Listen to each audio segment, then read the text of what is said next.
right, what we got right now is our instead of going through the races, what we're going to do is something a bit different here.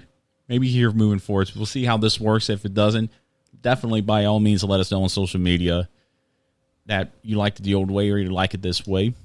Instead of going through each race and stuff, we're going to condense everything down because I want to talk more about stuff going on and stuff. We talked about that at the top of the show. What Preston and I came up with was we have our winners bracket and our losers bracket. So right now and I don't have a soundbite for that. Yeah, so we're just going to transition right into that.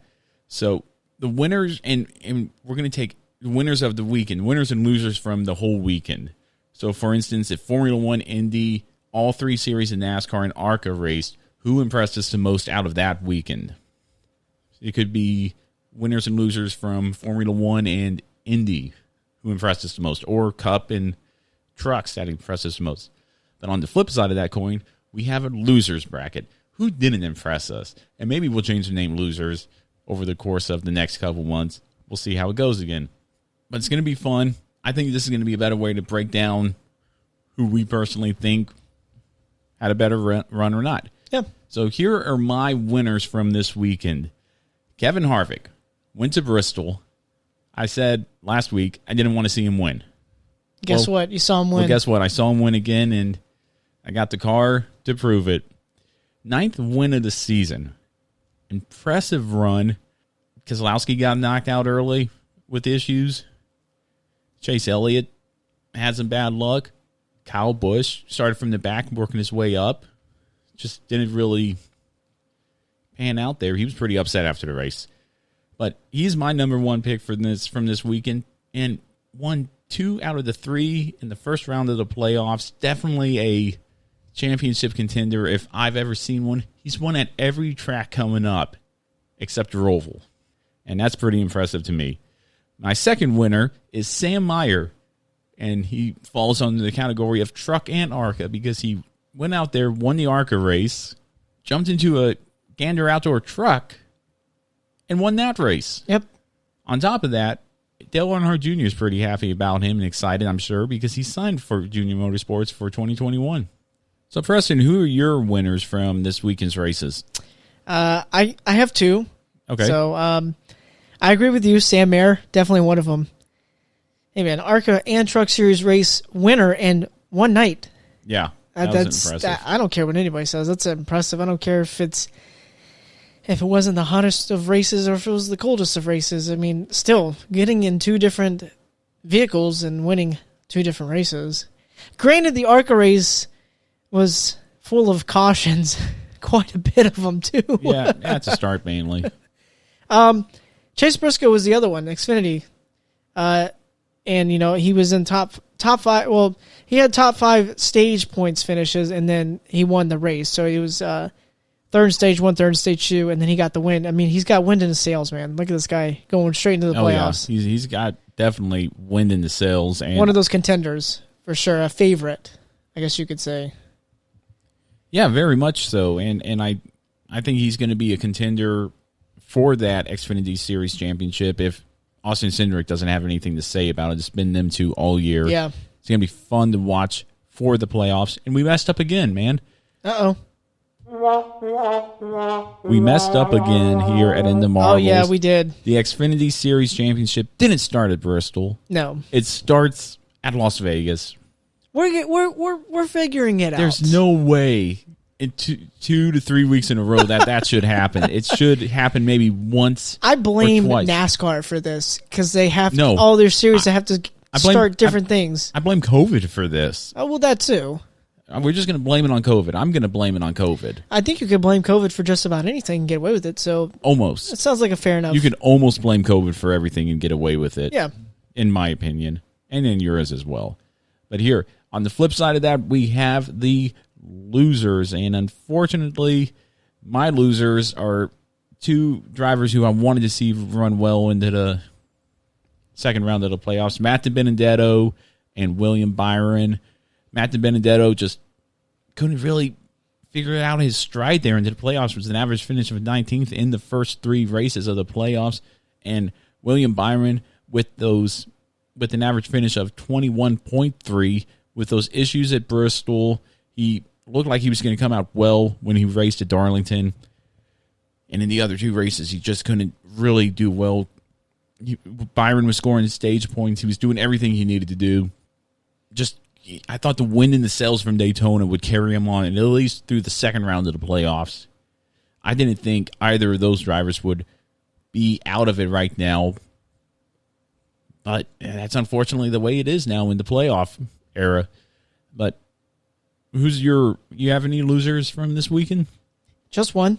Okay. And you mentioned him as well, William Byron. Yeah, that's unfortunate, man. It's just I mean, after the win at Daytona, which, I mean, like you said, I mean, getting the win, you get the wind in your sails, things are looking good, but I don't know if it's driver or, I mean, like, you have a championship winning crew chief who is a 7-time championship crew chief. Yeah, 7-time Chad Canals. I don't know if... And I think Hendrick was trying to do something as far as help him, give him that veteran crew chief and that. I don't know. Maybe they didn't mesh well together. Maybe... I don't know what it could be. I really thought that William Byron was going to... I mean, like you said, at least second round, make it to the second round, but it just... I don't know. He seemed like he was kind of struggling a decent amount this year. There was a lot of times where I don't think he was getting the finishes that they wanted. I think with him winning at Daytona, definitely, but more so Jimmy Johnson and his little struggles. Jimmy could have very well been in there. Could he have advanced into his second round? I didn't do those stats. I don't think he probably, if he did, it's by the skin of his teeth. Right. But yeah, 4 drivers knocked out in the first round of the playoffs to Benedetto, Byron, Blaney, and Custer. We all kind of expected Custer to go. Blaney was a surprise for me. Mm-hmm. I thought he'd do better, especially with that Team Penske backing. But Byron, not a surprise to me. To Benedetto, was that feel-good story I think everybody could stand behind, but it just didn't work out, man. Nope. That's the way the cookie crumbles. So, and now, for another new little twist for in the marbles, we have a new way of rating the races here. Gone is to rate it the way NASCAR does on the fan council. I like this way that we're coming up, that we're going to show everybody at home and explain to everybody. I kind of like it a little better. And we just came up with this. It's in this beta testing, I guess one would say. This might not be how it goes, and I wish we would have done this from the start. But we wanted to get a year ago. A lot's changed in a year. I think this is a good way to do it. So here's how we're going to rate the races here at In the Marbles from now on. So here's how we're going to rate the races here at In the Marbles from now on, and I think it's a good way. I think it's a good start. Yeah, we'll see where it goes. See where it goes. All right. So we have 6 categories. We have 2 in green, 2 in blue, 2 in red. And you have the top one being outstanding. Now, outstanding is that race where you can watch it over and over again and not get bored of it. A good one, for instance, would be the 2003 Dodge Dealers 400 there at Darlington, where Ricky Craven beat Kurt Busch by 0.002 seconds. One of those races where you can watch over and over again. Mm-hmm. So you go from outstanding down to great, still in the green, where you had fun watching it and you might watch the race a few more times, rewatching the race a few more times. So for me, that would probably be the 2001 Talladega 500, the fall race, where Dale Earnhardt Jr. won, and on the final lap, Bobby Labonte flipped. To me, that's a good example of, I'd watch that over and over again, but I've seen it enough where it was a great race. It was a great race. Then we go into the blue. Blue is one of those things that's starting to get a little colder to me. And it would be, the next level would be from great to good. It was a good all-around race, but I won't rewatch the race. Okay. So any race really this season, with the exception of maybe the 2001 Daytona 500, would be a good race to me. Then we go to from good to okay. And the racing in okay to me means the race did not produce the action that I expected, but the finish was great. A good example of that will be this race at Bristol this past weekend. It wasn't what I expected, but the finish was good. Then we go from there to red. The first red category after okay is boring. Lack of action and little to no good racing through the field. Maybe a New Hampshire race. Yeah. Where it was just kind of like, it's okay. Man, I'm all flipping the cameras here. Yeah, it's okay, but it's not the best thing I've ever seen in my life. Then you go from boring to what I feel will be the number one rating of most of my Formula One races to dud. And dud is a predictable on the outcome, and I might have fallen asleep through the course of the race. That one has to be my favorite explanation, the falling asleep one. And I'll admit it, I've fallen asleep through a number of Formula One races. Or like a couple weeks ago where I was fixing my computer. I can walk away. The race is a dud to me. And these are just our ratings. They could change. We might shorten them. But I think 6 is a good number. Yeah. To, pick one of these and go through. So those are new rating the races. And if you're watching on YouTube, I apologize. I'm still trying to get the font down right because just looking at it now, it might not come up well. But here's how I rated all the races this weekend. Cup race was good. Xfinity was good. Trucks are okay. And ARCA was okay.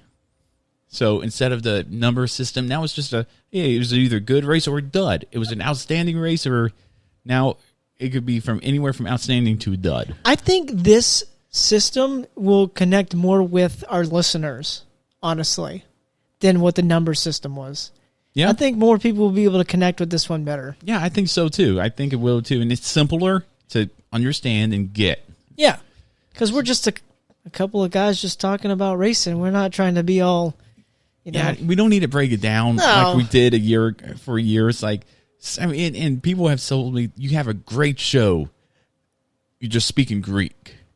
But now we're just normal terms. Yeah, we don't need to confuse everybody. From outstanding to dud. Yeah. And that's all we need. Yeah, that's all we need. So, Preston, you're rating the races for this weekend. How would you rate them? So, the Cup race, it was okay. I agree. So, the Xfinity race was good. Like I say, I always enjoy Xfinity races.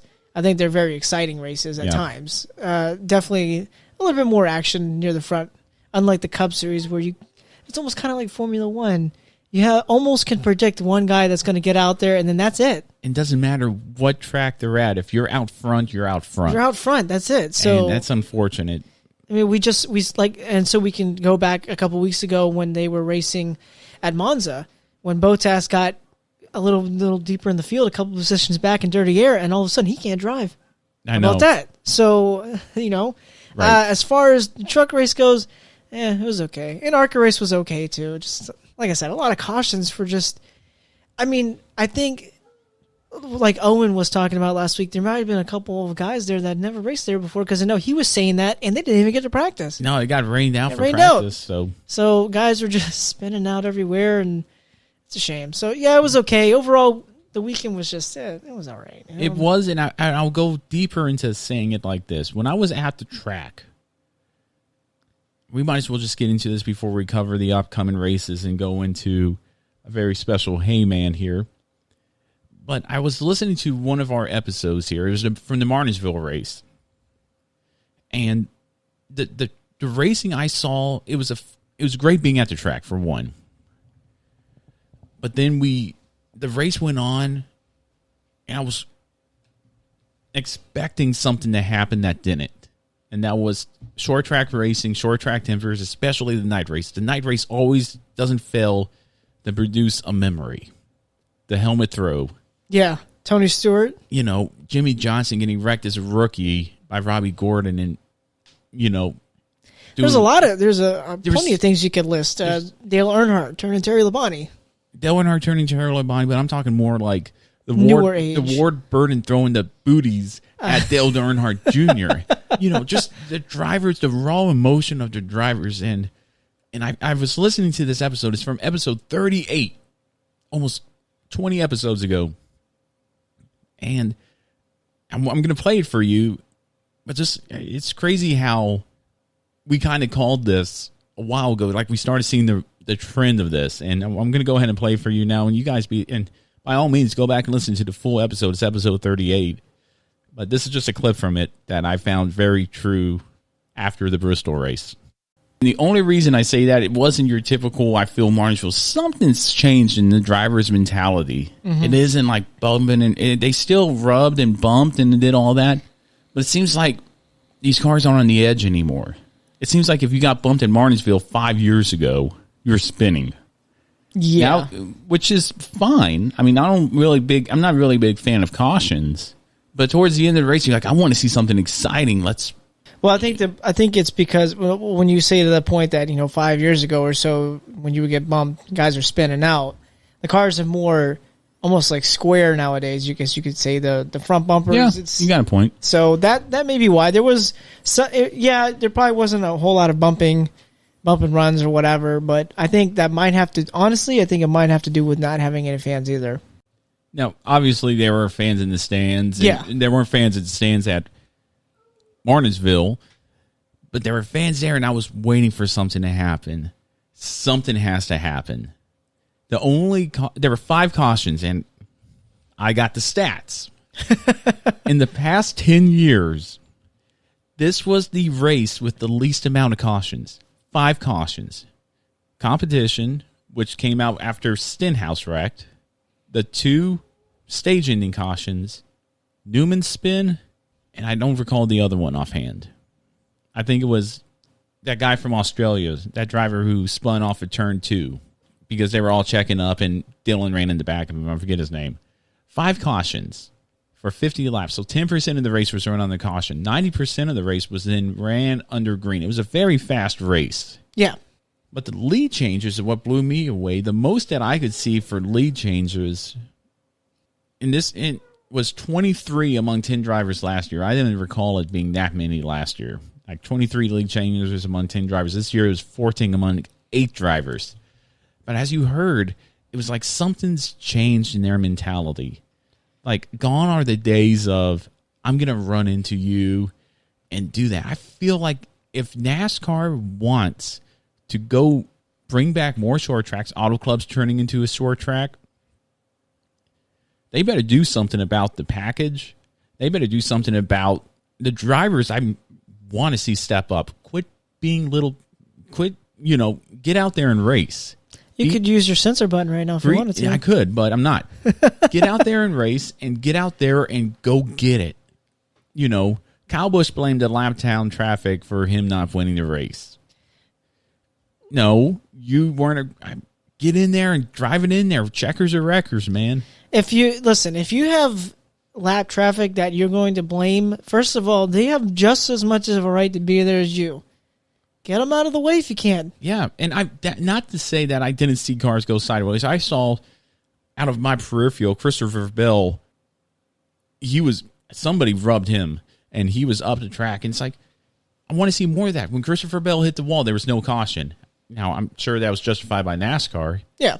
But, I was thinking, this is it. This is going to set up to be a great finish. And it didn't. Harvick was in the lead, hitting his marks. And I noticed something crazy, too, about that. If you were running well at Bristol, your brake rotors were not glowing. If your car was handling right and you were hitting your marks and doing everything right, your brake rotors weren't glowing. However, if you had an ill-handling car or you were stuck in traffic and you were having issues, those rotors were That's what I was about to say. That I think it has to do with also having to be in traffic, too. So, yeah. Here's the thing, like we had called it during that episode about Martinsville, the cars all look the same these days. Just because they got an emblem on the front that says, hey, it's a Toyota, it's a Chevy, it's a Ford. They're all, the specs are all the same. Yeah. And I hate it like that. And I absolutely, the cars are more square. Absolutely, there's no doubt about it. As far as the beating and banging goes, there's definitely a different mentality, and I think it's just because of the way the cars are set up nowadays, the way the racing is. Like we said, Bristol is now a 2-groove racetrack at this point. People are running high and people are running low. Yeah. In the old days, it used to just be the low. If you were on the low groove, you're good. If you get stuck up high, well, man, it sucks to suck. Oh, yeah. And if you were in the way of somebody in that low lane, you're going to get moved. Yeah. Plain as simple as day. I didn't see any of that, man. I was kind of disappointed in that, especially being at the racetrack. You want to see a good show. Bristol did a good job in everything. I was again happy to be there. But did I walk away going, that was the best racing I've ever seen? No, I didn't. And that's disappointing. I think, these fans expect a show. You're paying money. It's like when you go to a wrestling event and you just see no one going on the top turnbuckle and doing a crazy little swanton bomb or whatever it is. Right. You want to see that. You're going there expecting to see, especially at a short track. And we said the same thing about Martinsville. We said the same thing about Richmond. And now it's becoming a trend.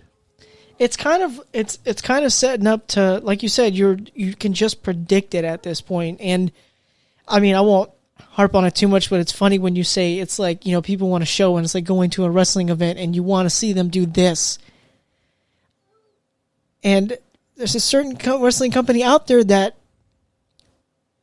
people can start to see through it, as in like people, you can predict it, because what they would do is they try to cater to the fans a lot. So they would go to do live events like 5 times a week, and you would have like the same matches almost every single night, and you would be able to know what moves they're going to do. It's kind of, NASCAR's kind of reminding me of that. We can see through it. We're seeing that, hey, we can predict this. We already know what's going to happen. It's almost like Formula One with Mercedes. We already know who's going to win. Mercedes is the fastest all weekend. Oh, no surprise there. If they're starting up front, hey, they're going to win. Yeah. So it's just... And with the new changes with no qualifying, and I don't care what Bob Pockrass says, that whole formula they're doing with the, hey, fastest lap and finishing and all that, Harvick's always going to be up front. Right, exactly. They need to put all the numbers into a bingo machine. Yes. And then just say, whoever comes up first comes up first. The heck with this... The playoff drivers start up front. That's not fun for me. It's Kyle Busch starting in the back of this Bristol race was so much fun watching him come up through the field. Exactly. Him and Hamlin. Even Hamlin, even after that run-in where he bent up the nose with Truex, was amazing to watch him recover from that. I want to see more of that. The heck with, let's put the playoff drivers up front and them entitlement, we should be there. I think all playoff drivers need to start in the back from now on. Let's make it more interesting. That could be something that could be brought up. Why not? Why not try something like that? Because NASCAR is afraid of alienating more fans. They've already done that. And they've done that. They've been doing that. And with these short track races, I think you could go up to anybody who was at that race or watched it on TV, and they would say there was really no action. Like it was a fun race. I enjoyed it so much being there. It was great. But would I again rewatch it? No, I wouldn't. Like here's the thing. I understand that the sport comes down to a lot of money these days. I mean, when the sport first started out over 60 years ago, when coming up as the decades went, we're in I think this is the most expensive time it is to have a race team, and that's why we see people disappear from single car teams.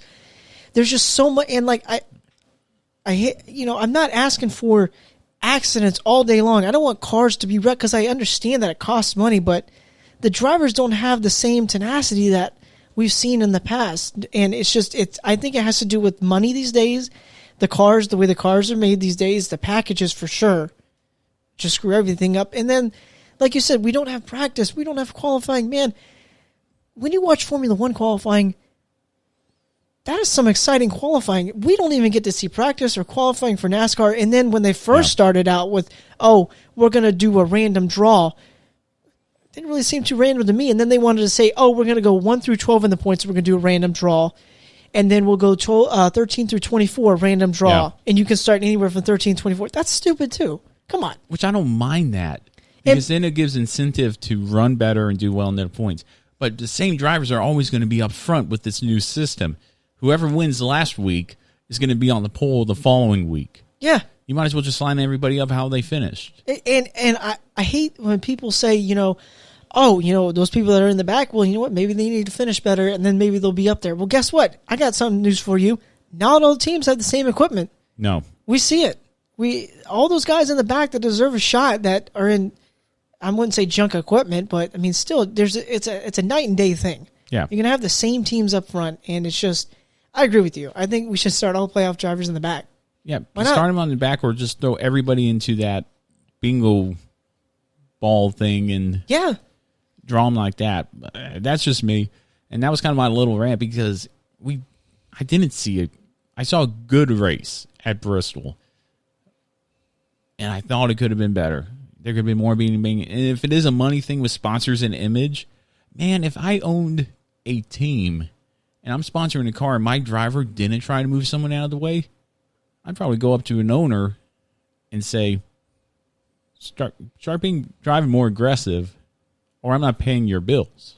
And I'm sure some driver, and nobody wants to see their name tarnished, especially on a race car. No.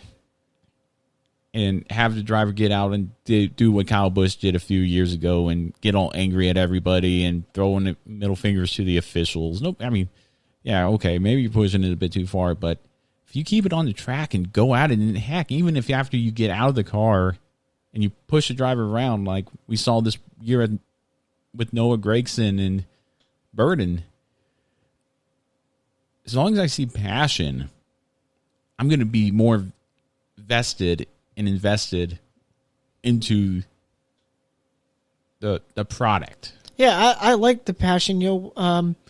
When Chase Elliott was wrecked at Darlington by Kyle Busch. Yeah, that was awesome. That was great. I'm happy to see Kyle. I'm happy to see Chase Elliott gotten out of that car and do what he did. Yeah. And I was so happy with that. I was happy to see that little scruffle between Gragson and Burden. Just happy to see passion. But if you just race around in circles and, don't try to, drive it in deep and blame a lapped car for your lack of winning. Come on. I don't want to see that. I don't want to see excuses. I want to see I left it all out there. I gave it all I got. Yeah. And that's kind of my little rant. I've been saving that up and trying to figure out the best way to deliver that. It was a good way to deliver it. Since this weekend. But that's all I got on the races, man. You got anything else? Nope. All right. Well, upcoming races. We got a few upcoming races. I can't wait to see them. Formula One racing the Russian Grand Prix this Sunday, September 27th at 7:10. It's usually 9:10, but it's 7:10 Eastern time, yeah. On ESPN. The ARCA series is racing from Memphis International Raceway, and it's going to be on MAV TV. What the MAV stands for, I have no idea, but it's going to be racing on there starting at 6 p.m. on September 26th. The NASCAR series is going to be heading to Las Vegas for all three series. September 27th is going to be the Cup at 7 p.m. on NBCSN. Xfinity, September 26th at 7:30 p.m. on NBCSN, and I'm pretty sure I said p.m. on the Cup race, but it is a p.m. race. I don't know if I said a.m. or not. You said p.m. Oh, thank you. And the truck race is going to be on September 25th at 9 p.m. on FS1. Can't wait for all those, and here's my picks. We're still going to have picks here, but they're not going to be my top five and stats and everything, but I'm just going to give you the reasons why I picked these drivers, and Preston's going to do the same and make their case for it. So Formula One, Russian Grand Prix, I'm going to give it to Lewis Hamilton. Won the last two races there at the Sochi. Is it Sochi? Sochi Raceway there in Russia, with an average finish of fourth. And, of course, the averages I always do on the last four races. Sam Meyer, I'm going to give to him at Memphis. He's going for his fifth win of the season, which is an average finish in 11 starts of 3.7 in that series. Wow. Las Vegas, I'm going to give it to Kevin Harvick, going for that 10th win of the season. I think, and like I said, he's won at every track we're going to except Roval. So be on the lookout for Harvick. I think he claims his second Cup this season. Chase Briscoe going for that 8th win. Again, win at Bristol. He's going for that. I think he's going to be a very good contender. And Austin Hill, average finish of 7.9 in 2020, and he's the defending race champion there at Las Vegas, and that's who my picks are. Preston, who are your picks there for this weekend? So, Formula One, I'm going a little different here. Max Verstappen, and I think they need rebound. I mean, these DNFs in the past couple races, my God, Red Bull needs to. I wouldn't say they need to figure it out because he was caught up in a accident at Mugello, and that was just a pure. Well, other than some kind of mechanical issue that sent him towards the back right out the start. Still, it's still unfortunate to get caught up in an accident like that. And then whatever happened at Monza, I can't remember. It was a mechanical issue. Yeah, it was. I think it had something to do with overheating or something like that, the car. Yeah. So they need to bounce back because I don't know. I haven't really looked at the point system lately, but if he doesn't do anything, he's gonna he's fading. It's just between Hamilton and Bottas at this point for the points. No, you're wrong there. It's just a Hamilton's to lose. Okay. It's between Hamilton and Bottas. Bottas could still get there. No, no, he's not. He's gonna race second, and I'm pretty sure if he's in the lead with a handful of races to go, and Hamilton needs those points, Total Wolff's gonna get on the radio and say, "Move out of the way." Okay. I don't want to even go there. That's for a later episode. I mean, I went back and looked at last year, and I mean, it was Mercedes last year and then Charles Leclerc, but Ferrari is not doing well this year, so I'm going to put Verstappen up Ferrari there. Who? So Ferrari who? So moving on from there. Yeah, you didn't have a pick for the ARCA race, but you got the pick for the 3 races at Las Vegas for the NASCAR series, or for the Cup, Xfinity, and Truck Series. Yeah. Who do you got? For the Cup Series, I have Joey Logano, so he's got 2 wins in the last 3 races at Las Vegas. I think he's going to disrupt Kevin Harvick because I think Harvick is a strong favorite heading into the weekend. Someone needs to disrupt Kevin Harvick. Someone's going to have to. Overall, I look for between him and Keselowski, honestly. I just look for Penske in general, but Logano, I think he a little bit more favored in my standpoint. Don't blame you. As far as Xfinity goes, Chase Briscoe, winner of spring race, wind in his sails. He's ready to get down to the nitty-gritty of the playoffs.